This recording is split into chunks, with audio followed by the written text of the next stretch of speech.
मानहियो जान से छोड़बो नहीं आसान से मरलो पछीन के ले अइबो भगवान से।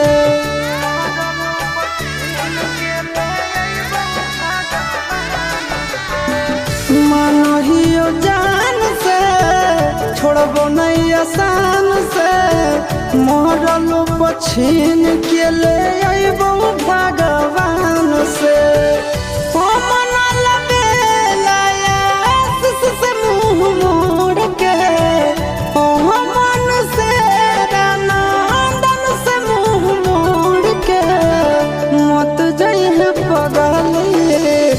पगला के छोड़ के मत जाइए पगला के छोड़ के।